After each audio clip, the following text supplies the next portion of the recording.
Good morning, everybody. We are holding Daf Gimel Amud Beis. It's 2, 4, 6, 7 lines before the big wide lines. And it starts with the words Gufa, which is in the middle of the line. The line actually starts Lo Sasa Shabbatayra. So we're starting with Gufa. Gufa in the Gemara, anytime you find Gufa, what it really means is as follows. You have sometimes the Gemara will introduce a text that wasn't in the Mishnah, wasn't in the Gemara that we were talking about before. It will bring an outside source. So then once we finish dealing with the actual discussion, we'll say, now, about that text that you quoted, let's look at it again. That's what Gufa means. Gufa means, let's go back to the text itself again, right, that you mentioned, and let's explore it. Okay, that's what Gufa means. You'll find it come up all over. Excuse me, Rabbi. Yes. Actually, I found Gufa, but it's the beginning of Gufa Amar Rabbi Yoshua ben Levi. That's correct. That's what we're up to. Oh, okay. That's what we're up to. So anytime. Yes, Robert? No. I'm Okay. just trying to figure out what's the reference, because I have to look online now. What's the reference in the art scroll, or where are we, so I can find the 3B2.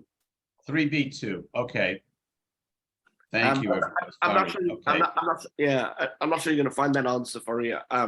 Because Well, yeah. I'll get into Megilla, and then I'll figure out where the the allied discussion is somewhere. Yeah, no problem. Okay, so Gufa, going back to the text of the ruling that we mentioned before, Amar Rabbi Shimon ben Levi. Rabbi Shimon ben Levi said, it says as follows: Krach v'chol hasamuch loi, a walled city, as well as everything that is near it. And then it goes on to say, v'chol hanira imay, and everything that can be seen with it. Nidar kekrach is treated as a walled city. So now, we want to clarify, do these two things that we mentioned need to be applied as criteria together? Which means, does it have to be both near and seen, or can it just be seen, although it's not near, or near, although it's not seen? That's the question we're going to explore. So we're going to clarify. Tana, it was taught, Samach, when we talk about an open town that is near a walled city, it's treated like a walled city, even though it cannot be seen from the city. Nearer, if you have an open town which can be seen from a walled city, is treated as a walled city, even though it is not near the city.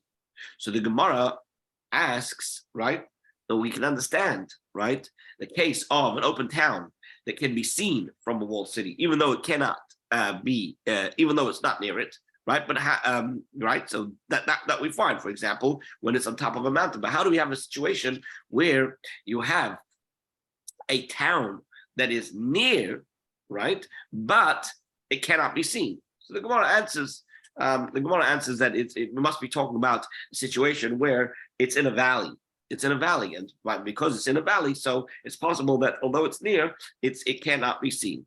Now, as we said yesterday, the Gemara will often bring a number of teachings in the name of the same rabbi to help us memorize the teachings, because remember, in those days, these things were not written down, so therefore, one of the ways to memorize these things was to quote a number of teachings in the name of the same rabbi. So the next teaching of Rabbi Shimon ben Levi was, what happens if you have a city that was initially settled, meaning that the houses were built, and only then you built a wall around it at a later date? So what do we treat this as? Do we treat this as a village, or do we treat it as a walled city? So Rabbi Shimon ben Levi says that it's actually treated as a village. Now, what's the reason for this strange criteria? Rabbi? Yeah. Are you before or after where it talks about the winds? The wind. Which wind?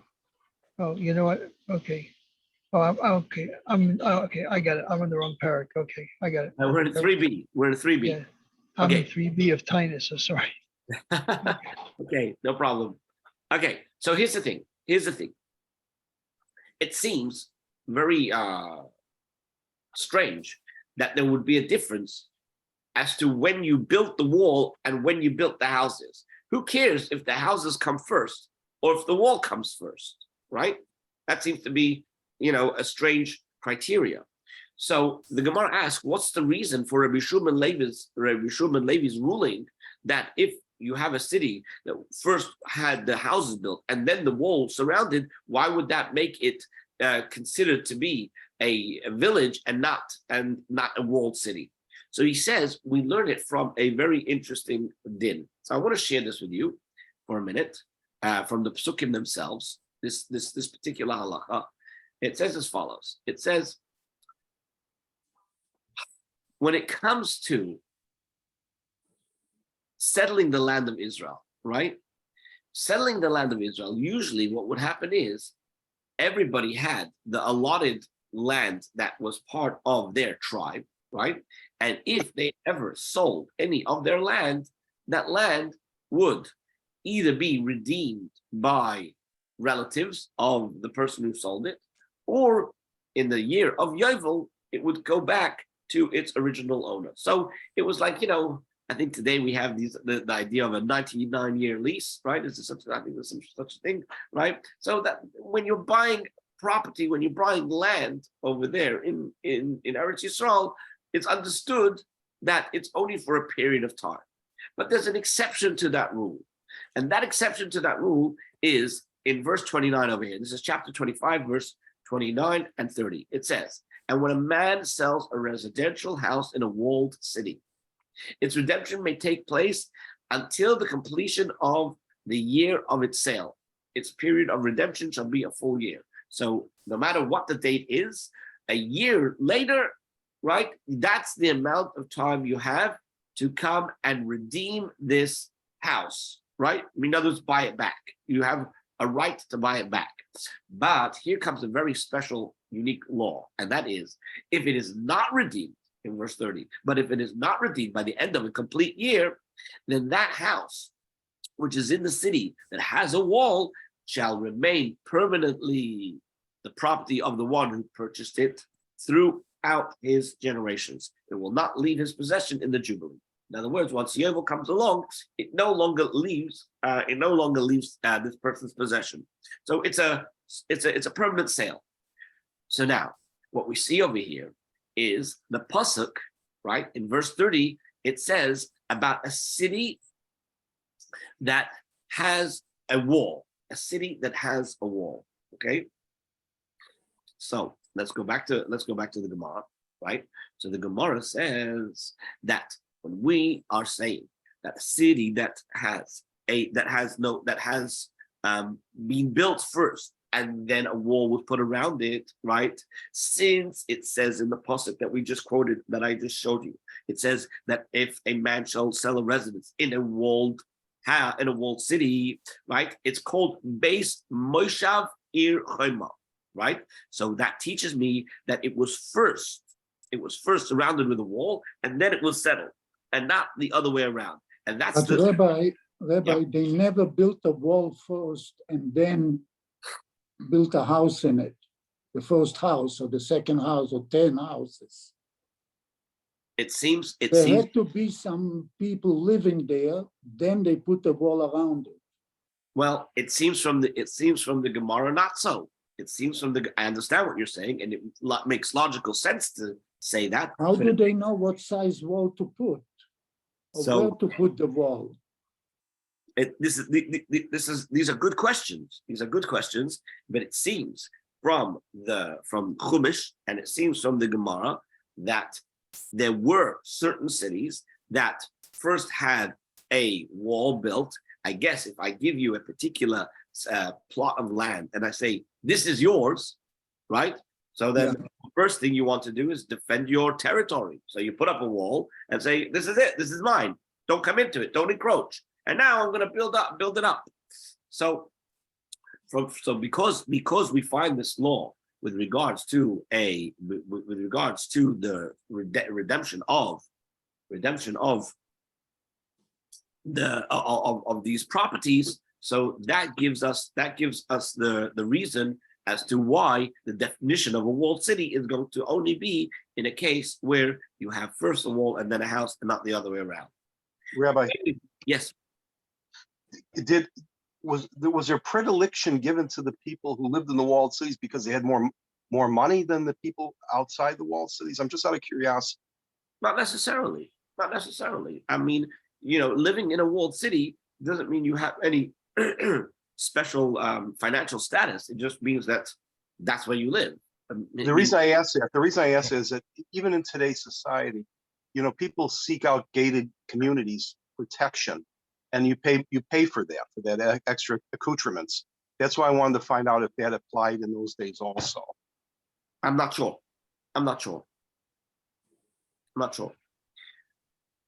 Then we have another teaching of Rabbi Shimon Levi, where Rabbi Shimon Levi says that when we're trying to define, right, who gets this special exemption, that they could bring it in earlier, like go in 2 days earlier to hear the Megillah, or who gets that special disposition? He says it has to be a village, right? Which means a city that does not have 10 batlanim. What are 10 batlanim? These are 10 people who are paid to sit and learn, to always be available in the synagogue.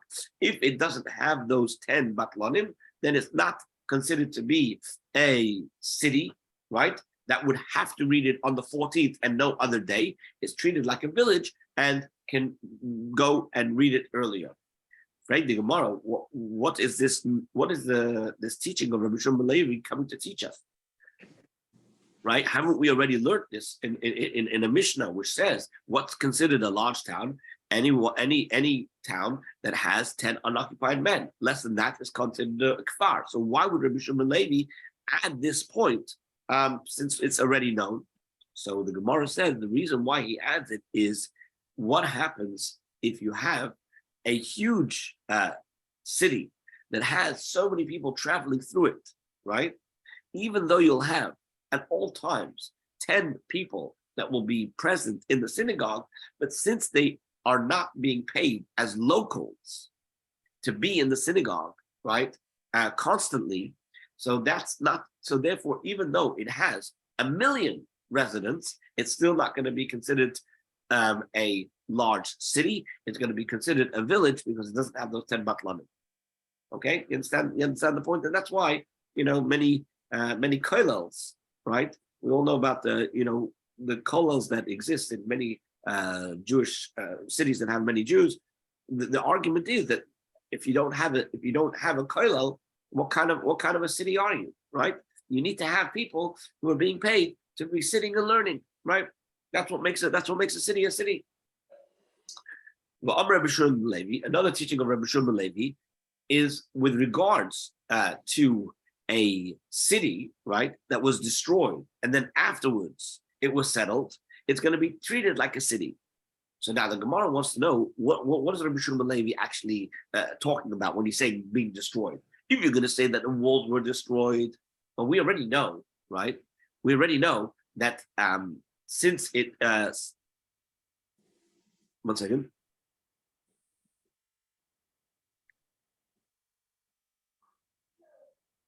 If you're going to say that it means that the walls were destroyed,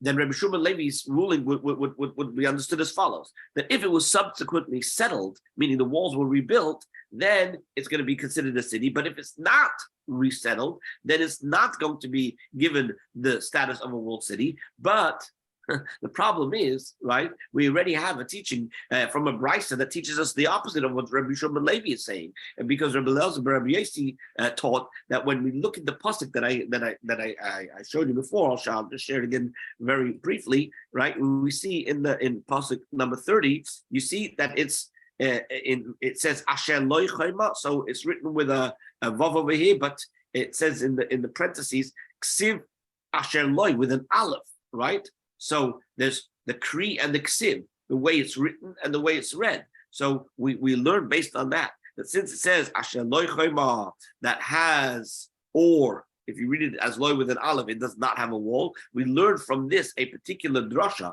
that even if now it doesn't have a wall, but it previously did have a wall, it's still regarded as a walled city. So how could Rabbi Shimon ben Levi's teaching actually make sense, right? Because it seems from Rabbi Shimon ben Levi that only if it was rebuilt, then it's going to be considered to be a walled city. But if it's not rebuilt, then it's not considered a walled city. So the Gemara answers that we have to understand the word charav to mean not the walls being destroyed, because obviously when we talk about cities that were walled from the time of Rabbi Shimon ben Nun, right, those cities remain cities that you're going to read it on the 15th no matter what, right? No matter what their status is today. Though if you're living in that city, in that particular area, then you're going to read it on the 15th. So then what does my charav mean? This is not talking about whether you read it on the 15th or not. It's telling us that if the city had 10 batlanim, and then it was destroyed, meaning to say those 10 batlanim stopped living over there, which means to say they no longer had 10 people studying, is it still considered a krach or not? So the answer is, if it gets rebuilt, meaning we once again have 10 batlanim, then we're going to say that it's actually considered to be a krach. But if not, then it's not going to be considered a krach. And that's how we understand the teaching of Rabbi Shimon ben Levi. And then we move on to another teaching of Rabbi Shimon ben Levi. And here we go over to Daf Daled Amud Aleph, right? Where we teach as follows, right? It says, with the cities of Lud, Ono, Gai, and Harashim, right? They were surrounded by walls in the days of Rabbi Shimon ben Nun. And so therefore what? So therefore they're going to read the Megillah on the 15th day of Adar, right? Now the question is, what's the chiddush? I mean, okay, it's telling us that even though these cities were later rebuilt and they look like to be newer cities, but there was a tradition that Rabbi Shimon ben Levi had from his teachers that these cities were already walled in the times of Rabbi Shimon ben Nun. So the question the Gemara asks is that really true? How could we say that? We have verses that tell us that they were built by a guy named El Pal. The Gemara answers that really they were built in the time of Rabbi Shimon ben Nun, but in the time of the story of the Pelegesh Begivon, right, where the terrible tragedy that took place with the tribe of Binyamin, with the concubine that was raped, and the whole episode that took place over there, those cities were destroyed and then they were again rebuilt. Okay? Rabbi, yeah, can you shut off the shared screen, because I think sorry, yeah, I'm sorry. Yep. Rabbi, as yes. long as you stopped, Lud, for instance, doesn't have a wall today. Do they do it on the 14th or 15th? It's possible that we're talking about a different Lud. We're not talking about the same Lud that we know. I don't know of a Lud that has a wall. Right. I hear you. There is no such place. Okay. I hear you. It seems that that this was in the Cheluk of Binyamin. They might have had a wall, but today they don't. Do they do it on the 14th or 15th? I think they do it on the 14th. So we might be talking about it. Okay. So now another teaching of Rabbi Shimon ben Levi. He says that women are obligated to read the Megillah. Women are obligated to read the Megillah. Why? Because they were also involved in the miracle of Purim, right? That we know, first of all, there was a decree about all Jews being killed, including women and children, as it says explicitly, and they were saved from this decree in the story of Purim. So they are also obligated to hear the Megillah, to read the Megillah, hear the Megillah. Another statement of Rabbi Shimon ben Levi is that what happens when Purim falls down on Shabbos? So he says that we nevertheless inquire into and hold lectures about the subject of Purim.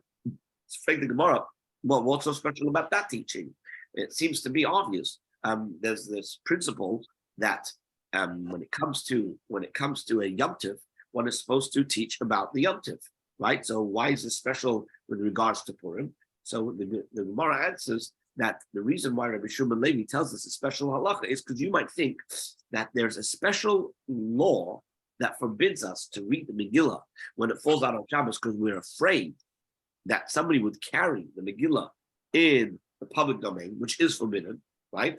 And so therefore, to be careful, they made a fence around, this prohibition of carrying on Shabbos and said you cannot read the Megillah on Shabbos. So we might think, since we have a prohibition to read the Megillah on Shabbos, we should also, make an additional safeguard and say don't even preach about the Megillah on Shabbos because somebody might go and carry the Megillah or assume that it's permissible to read the Megillah. So we say that we don't have this zero. That's why Rabbi Shimon Levi had to come and teach us that even though it falls out on Shabbos, we can still teach and expound upon the Megillah on Shabbos, even though we don't read the Megillah. Okay, now another teaching of Rabbi Shimon Levi, again, these are all teachings of Rabbi Shimon Levi, says that a person is obligated to read the Megillah on the night of Purim, and then the wording is v'lishnoisa bayayim. Now, v'lishnoisa could either mean to repeat it by day, or it could mean to learn it again by day. So what does that mean? So how do we understand this? Well, first he says, I'm going to bring you a pasuk to show that we have to do something by night and by day, because it says in chapter 22 of Tehillim, which the rabbis already taught by tradition that this is a reference to Esther. It says, Elikai, my God, Ekron Yomam, I call out by day, and Veloisana, you do not answer. Then it says, Velayla Veloidumili, and by night, and there is no respite for me. So from this, we learn that we have to do something to commemorate it by night and by day. So now the students who heard this teaching, they thought that perhaps what he's saying is that you have to read the Megillah by night, right? But in the day, you should just learn Mishnayos of Megillah. You've already heard the Megillah. So by day, what should you do? Go and study Mishnayos. So Rabbi Yirmiyah said to them, right, it's already been explained to me personally by Rabbi Chiya Abba that that's not what Rabbi Shimon Levi meant, but rather he's saying that like the common saying, I'll finish this section and repeat it. So v'lishnoisa doesn't mean to study it, but means to repeat it, right? And also we've learned this ruling by a different Amira. Rabbi Chelboy said in the name of Allah from Biri that a person is obligated to read the Megillah by night and to repeat it by day. And he brings a different verse in Psalm chapter 30, which is also taught to be a reference to Haman, Achashverosh, Mordechai, and Esther. So where there it says, that my soul might sing to you and not be still. Hashem, my God, forever I will thank you. And we learn from this pasuk, right, that it's both by day, right, and by night, because when we talk about praising by day, we praise Hashem. We praise Hashem usually by day, but when it says v'layidayim, we can interpret that to mean that I will not go to sleep. I will not sleep, but rather I will forever thank you. And this is the idea that the reading of the Megillah are one of the things that will never ever be annulled. Some of the things, some of the Yom Tovim, or some of the practices may not be practiced forever, but this particular thing, the reading of the Megillah, will always continue. So one second, how did they? So, what was the original thought of the students? So the commentary suggests that perhaps the students were thinking that when it says, right, that Rabbi Shimon Levi taught you should read the Megillah by night and then v'lishnoisa bayayim, it means that if you're a Talmud Chacham, then by day you should learn Mishnayos. If you're not a Talmud Chacham, then you go repeat it and you read the Megillah again by night. But ultimately, the halacha is, we know that we read it by night and by day. And then, Rabbi, question. yes, Why not use how the term was used at that time period as a way of explaining what it means? And why then come along and pull psukim that may or may not be representative of what it means? If you understand my meaning. no, I don't. Can you clarify? Like when they said law with Vav and then changed it to law with Aleph. I'm not sure that's No, what I'm saying is that in that time period, the word lishnot may have meant something very specific that everybody understood, that when you say this term, it means this. It may not mean that. So if you look in Rashi, sovereign, he explains what happened. Sovereign. You see the Rashi on the side just before the big lines, a few lines up from the big lines, right? Sovereign. You see the Rashi? Are we talking about in Daf Daled, or are we talking about? Yeah, that's Dalet. Sovereign. Okay. Sovereign. So Rashi says, "B'nei hayeshiva." These are the students. Sheshamu shmuazu. They heard this teaching, B'lashon HaKodesh in Hebrew. V'lishnoisa bayom. How you swear? They thought the high v'lishnoisa. This term, v'lishnoisa, as you say, lashon shoyne mishnahu. The idea is the studying Mishnah. That the lashon of shoyne means to learn Mishnayos, right? So that's what they said. That's when they heard it in this Hebrew language. When they heard the statement being said, they thought v'lishnoisa means to study Mishnayos, because generally speaking, that's how the term was commonly understood. V'lishnoisa means to learn Mishnayos. And so they thought it means, right? Megilla is reading the actual Megillah by night. Megillah is the tractate of Megillah. So there's two Megillas, right? One is the Megillah, the reading of the scriptures, the book of Esther, and the other Megillah is the tractate of Megillah. So that's how they understood. That's how they understood the language of the way it was being taught. But then the Gemara, yeah. Okay, so the Mishnah continued to say that you have an exemption made for the residents of villages, that they could come at advance time to hear the Megillah, which would be the day of the assembly. So what's the reason for this? So the Gemara gives the reason is that because these people would bring food and drinks and all the things that were needed for the people living in the towns, so therefore we wanted to make a special leniency for these people so that they would continue to bring all the things, provide the water and the food for the feasts of those who would be celebrating in the towns. So in order to not make them come in an additional time, which would make it difficult for them, we made this extra leniencies. Now, if that's the case, if this was made for the benefit of these people, right?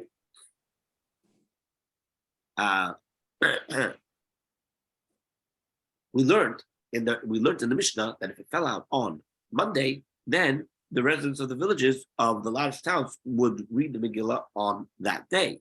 So now, how is this going to help the people of the towns? Why don't you make it that they could come in a few days earlier? So let's say, for example, you have you have Monday. Monday is the 14th, it's Purim. So we say, listen, if you want to make life easy for everybody, right? So then what you do is you let the people who bring the supplies, let them come in on Thursday, so that they would then be able to provide the people in the town with the food and the drinks that they need on Purim, without being bogged down to having to hear the Megillah. So the Gemara says that wouldn't work. And the reason why that wouldn't work is because that would fall out on the 10th. If you make a calculation, right? If you go backwards from Monday to Thursday, right, you're going to get from 14th all the way to the 10th.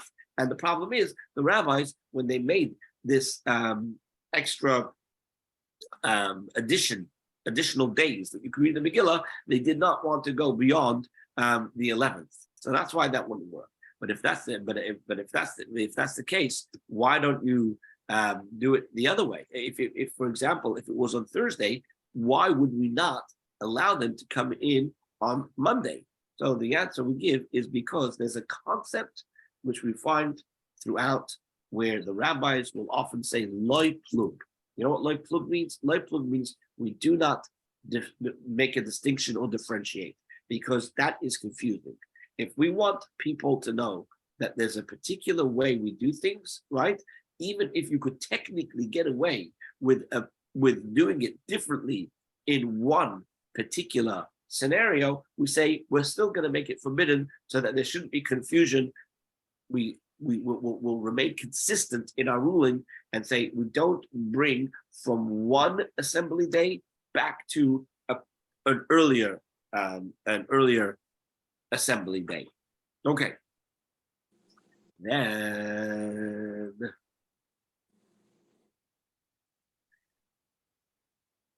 one second.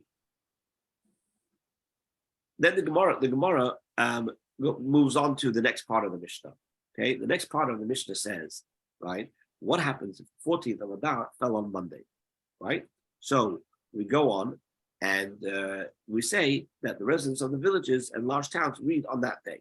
So now, the problem the Gemara has is that if you look at the opening statement of the Mishnah, it says that the Megillah can be read on the 11th, the 12th, 13th, the 14th, the 15th of Adar, right? That seems to follow the sequence of the days of the month, right? But in the next clause of the Mishnah, it follows not the days of the month, but the days of the week. If the 14th falls on a Monday, if it falls on a Tuesday, falls on a Wednesday, and then it works out that it's not going forwards, 11, 12, 13, 14, 15, but it's working backwards. Why is that? Why do we make that difference? So the Gemara says that it's in order to avoid confusion, because if we were going to, because if the latter part of the Mishnah were to follow the order of the days of the months, then the days of the week would be in a reverse order, and that would be hard for people to memorize, and it's hard for them to hold, as they say in Yiddish, halt kop, to follow and remember all of this. Okay, then we move on to the next part of the Mishnah, which says if the 14th falls on a Friday, right? So what do we say happens? But Rabbi, Yep. excuse me, in the beginning when we started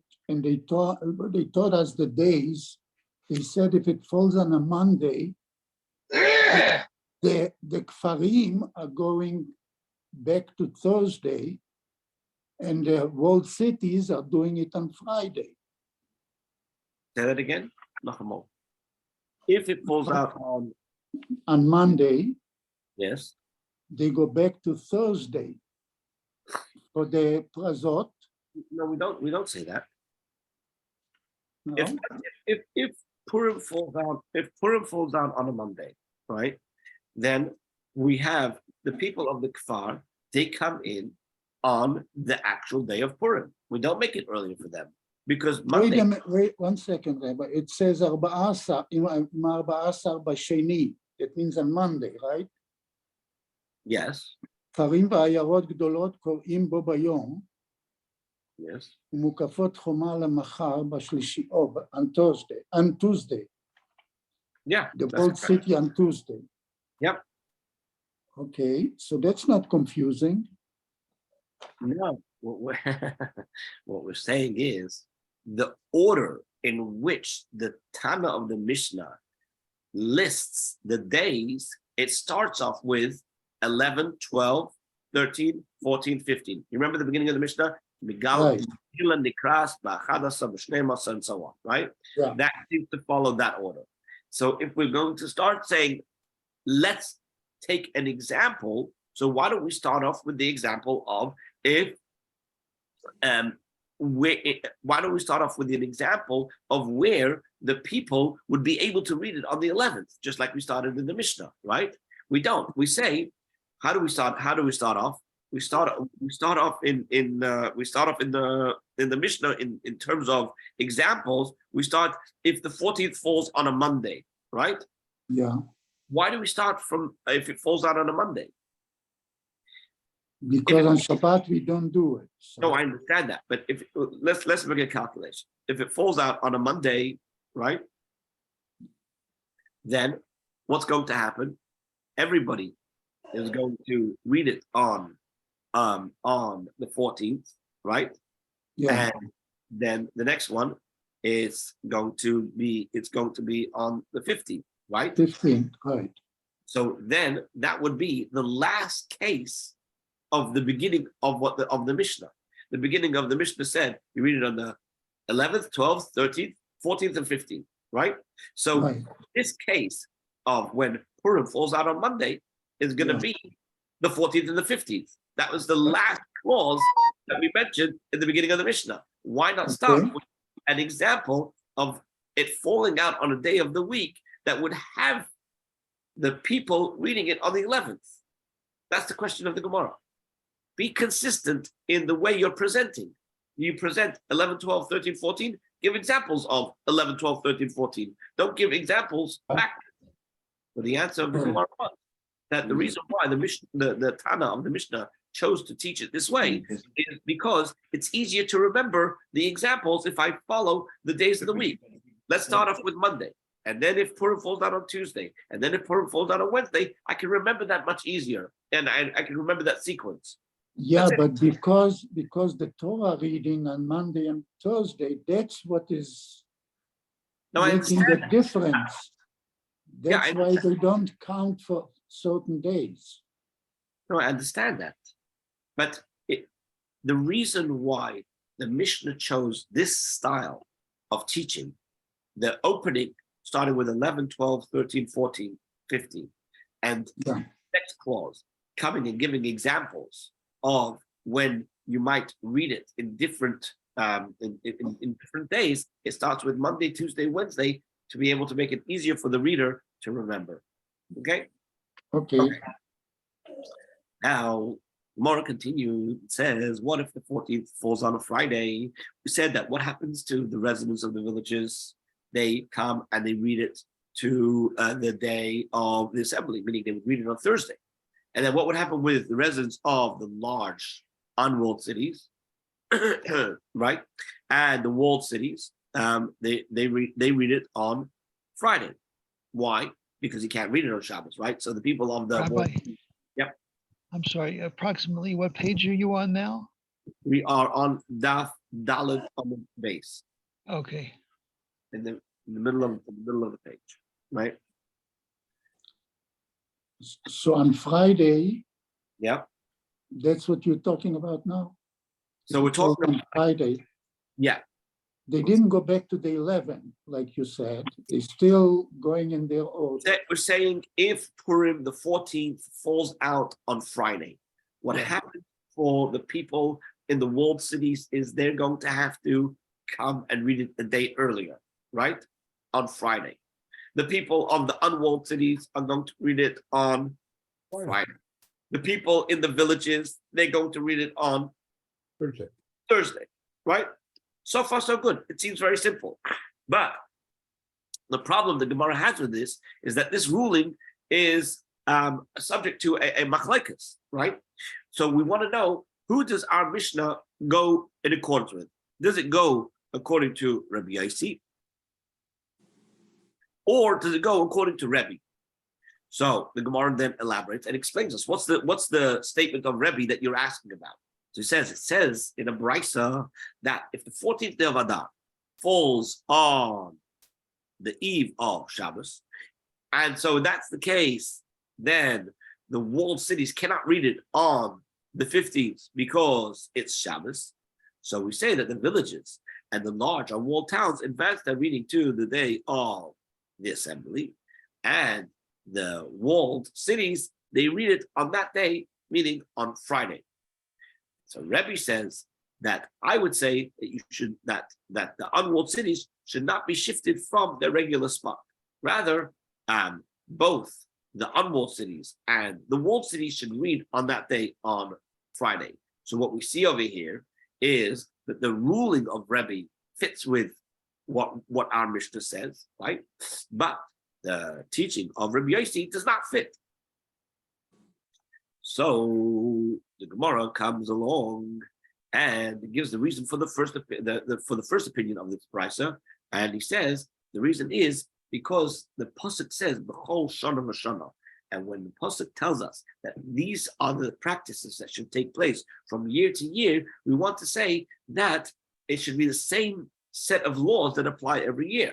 So it says, just as every year the unwalled towns would precede the walled cities, so too here the unwalled cities should precede the walled cities, which is why we're saying perhaps we should make a special consideration to make the walled cities feel that they are unique and they get it.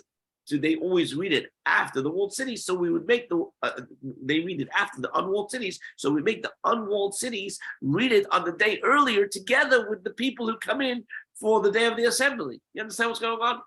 Yeah. Right. So that's his logic. But the other, so but maybe perhaps we should not understand the whole Shana in this way. The Gemara says maybe what we mean is that just like every year, right, they should not be moved from the regular spot, right? We never say that the people of the unwalled cities should ever move the date that they read the Megillah, right? You never give a dispensation to the unwalled cities, right, to be able to read it earlier or later if it's not Shabbos, right? That's only something that's given to the small villages, right? So why would we move them from their spot? If it says B'chol Shana v'Shana, so just like every year, the unwalled cities read it on the 14th, they should also read it on the 14th, and that's what it means, B'chol Shana v'Shana. So the Gemara answers, it's different over here because... but there is nothing wrong with reading it on the 13th. Well, there is. To the 12th, to the 11th, right? No, there is a problem because when we said you could read it on the 12th and the 11th or the 13th, right? That was only for people who could not make it or who could not have somebody read it for them in their own cities, right? But when you have somebody available on the 14th, that's the best way to do it. Yeah, but then they have to come in twice, once for the Torah reading on Thursday and then another time on Friday to read the Megillah. So Okay. It's like day after day. That's difficult. No, but the point here is like when it says the words B'chol Shana v'Shana, what is it coming to teach me? Is it coming to teach me that the laws should not be shifted, which means to say, just like every year, the unwalled cities read it a day before the walled cities, so the same thing should be done this year? Or do we say that it should never be shifted in the sense that if it's not Shabbos, why should I make the unwalled cities move their date? The Gemara says you could say that it means you should never move the date unless you don't have a choice. That's what it means. Unless you don't have a choice. Why don't you have a choice? Because what would happen is the walled cities and the unwalled cities would be reading on the same day, and we don't want that to happen. So therefore, we could say both. And in a case, in other words, we could say that both, you should not shift the law with regards to the unwalled cities reading it on the 14th every year, unless you have another consideration, which is not shifting the law of the walled cities always reading it a day after the walled cities, and since they can't because it's Shabbos, so therefore we make a special consideration and we tell the people in the unwalled cities to read it a day earlier. What about why don't we want the people in the walled cities to do it the same day as the unwalled cities? What's so gefährlich if everybody would say it the same day? They would have to come Thursday and Friday. This is a good question, right? The question I suppose is, right, is there something unique about the miracle of Purim, right, that because in Shushan they were given this extra day to go and to fight their enemies, right, and the Aseres Bnei Haman we're hung for an extra day. So therefore, we always want to have a reference to that by the walled cities celebrating on the 15th, right? And because you're going to, bring it a day earlier, right? And then they're seemingly going to be celebrating it the same day as everybody else. It's almost as if you've forgotten the whole idea of Shushan Purim. So therefore, if we make some kind of distinction, it will always retain a memory of Shushan Purim. And that's what this seems to be simple pshat. So the question now is, what about Rebbe's opinion, right? What's his ruling that that both unwalled towns and the walled cities should read on Friday? So he says for the same very reason, because it says B'chol Shana V'Shana. Just like every year, we say you don't push off the unwalled cities from the day that they are supposed to do it. So too over here, you don't push it off. What about the fact that we could, in other words, we do the whole thing in reverse? Why not say, just like every year, the walled cities read before, after the unwalled cities? So too this year. So he says, we will just say that it's not possible. Yes, it's ideal that B'chol Shana V'Shana, the walled cities should read after the unwalled cities. That's when it's possible. Here it's not possible. So we're not going to shift. We're not going to shift the unwalled cities from the day that they're reading it, because it's the same problem. You're going to lose the whole day of Purim. You're going to lose the whole day of Purim for the people who are in the unwalled cities. Anyway, so once we've substantiated the first assertion that the Tana of the Mishnah could be Rebbe, right? So now the Gemara says, well, 1 second, maybe it could be Rabbi Yossi. And what particular teaching of Rabbi Yossi are you referring to? It says as follows. It says, told in the Brisa, that if the 14th day of Adar falls on the eve of Shabbos, now in that case, what's going to happen? You're going to have walled cities, right? They can't read on the 15th because it's Shabbos. And walled cities and the villages are going to bring it to the day of the assembly, which is Thursday, right? And so the Ayaros, the large unwalled towns will read on that day. So Rabbi Yossi says that walled cities cannot precede the unwalled towns.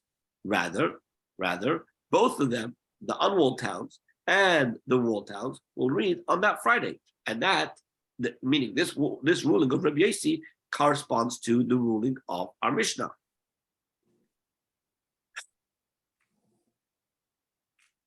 I'm sorry.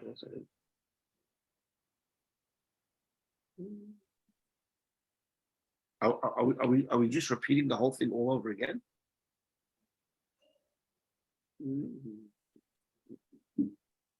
Sorry, give me a minute.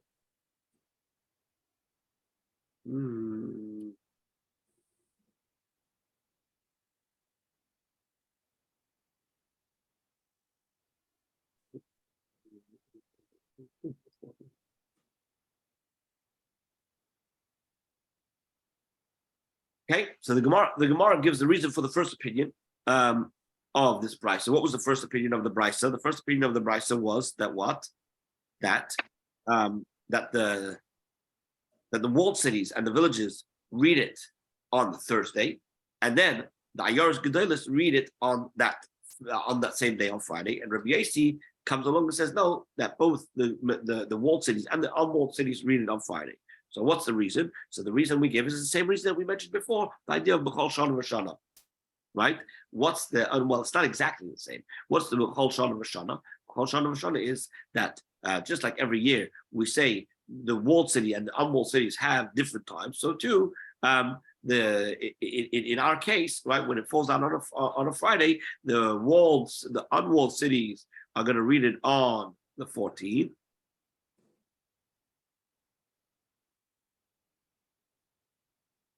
And the time for the walled city must be unlike the time of the unwalled cities. Oh wow, 1 second. I'm sorry. I'm sorry. Okay, I'm sorry. I got it all wrong. Okay, let's try this again.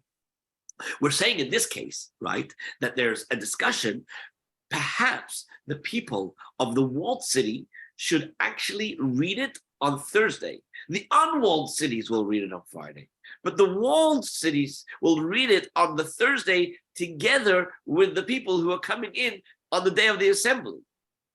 Right? And what's the reason for it? The reason is because we want to have B'chol Shana V'Shana that the unwalled cities and the walled cities will have different days. So since this year you can't have it because it's Shabbos, so what are we going to do? We're not going to shift. We're not going to shift.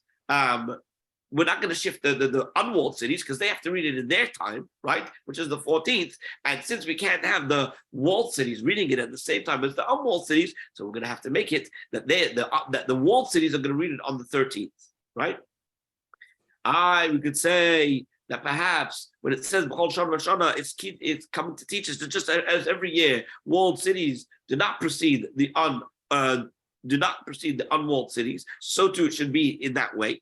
So he says, no, over here, because it's not possible to do that. So therefore, we're going to make this exception, and we're going to have them read it a day earlier. The people in the walled cities to read it a day earlier. Now, what's the reason of Rabbi Yossi, who says that it has to be on the same, that they will read it on the same day?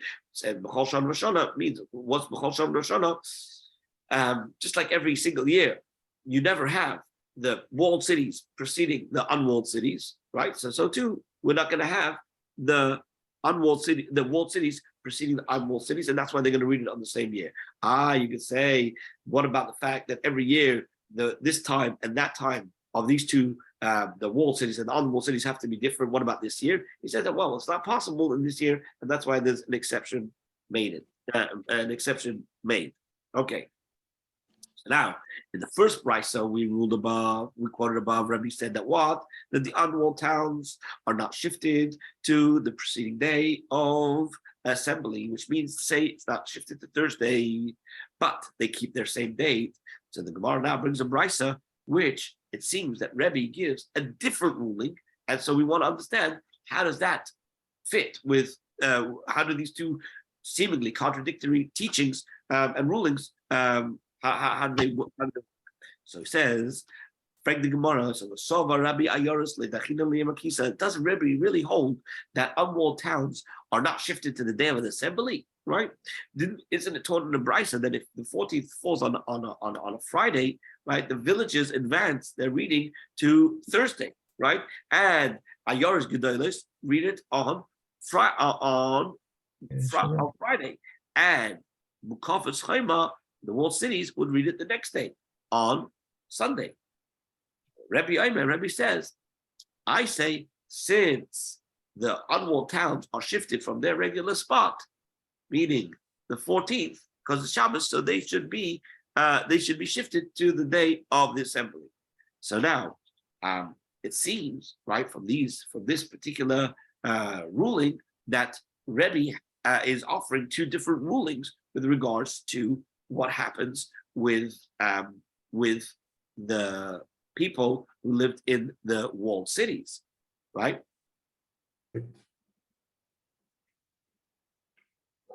And both of them are moving, according to this, both of them are moving from Friday. One is moving back and one is moving forward. Right, it's true. So the walled cities is normal because the walled cities are reading on their day because Purim was 14th, and for them, Shushan Purim is on the 15th, so there's no problem for them, right? The problem is with the unwalled cities. The unwalled cities were saying, since you're going to move them because they're already not doing it on the 14th because it's Shabbos, so then just move it to the day of the assembly. So the Gemara says, one second, you can't compare the two because there, in the case which we discussed in the second brisa, the time for the unwalled towns is on Shabbos. And so once it's pushed off, so we're saying you can push it off to the day of assembly. But here, when the time is Friday, so he's saying, if that's the time, then that's when you should do it. In other words, like this. If you have a chance to do something properly, do it properly. If you can't do it properly, then we try to find the best time to push it off to. And it seems that the best time to push it off to would be the assembly because they need to have more people gathering together to hear the Megillah. Now,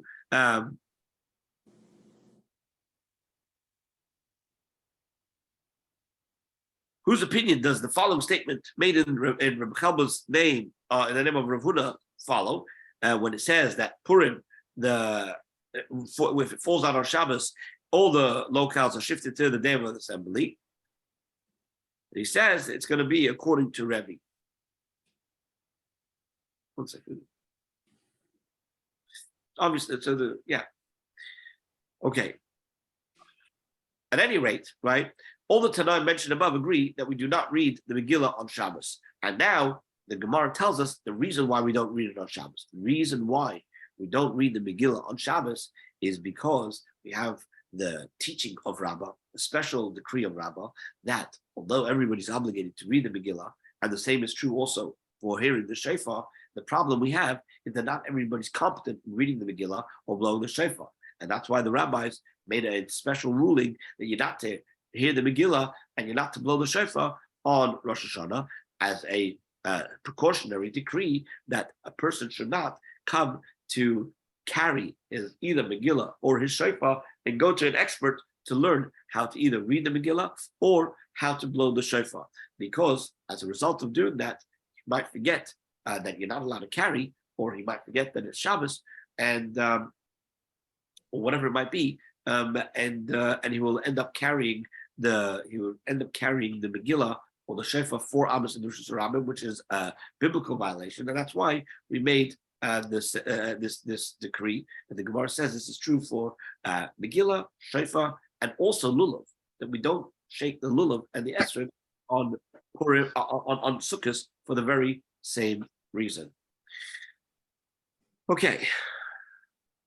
Now, Rav Yosef gives us another reason why the Megillah is not read on Shabbos, and that is because we know that together with the reading of the Megillah, there's a special obligation to give gifts to the poor, right? And since the poor are looking forward to Purim because they're going to get these extra gifts, right? If you're going to read the Megillah on Shabbos and you're not going to be able to provide them with gifts, then it's going to take away from their enjoyment. And because of that, we say we'd rather not read the Megillah on Shabbos, so that we don't come to cause this pain to the poor people.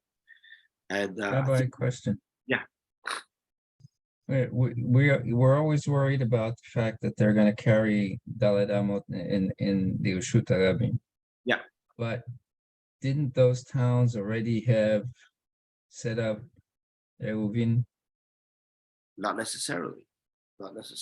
And the problem we have is that once you're going to make a rule for all of Klal Yisrael, right, and say that none of them should read on, or all of them should read on Shabbos, or none of them should read on Shabbos, you have to take into account all the places that don't have an Eruv. And so we're going to assume that that most places did not have an Eruv. Although an Eruv is possible to make, it's not clear that back in those days, everybody did have an Eruv. I mean, I don't know. Me growing up, we didn't grow up with an Eruv where I lived. It's all. I mean, maybe now there's an Eruv where I live, but back in the day, there was no Eruv, and it seems to me that even in Eretz Yisrael, many places did not have an Eruv. I'm sure there are places that did, but many places did not. And remember, you have a problem when you have an Eruv, which is what happens if the Eruv is down, right? If the Eruv is down, some people forget. They forget that the Eruv is down. And so because they forget that the Eruv is down, they come to carry when they shouldn't be able to. So to avoid all of those problems, they said, let's not read the Megillah on Shabbos. And we'll stop here. We'll continue with Hashem tomorrow. Thank you, Rabbi. Okay, Rabbi. Good Chodesh, everyone. Chodesh Tov, Chodesh Tov.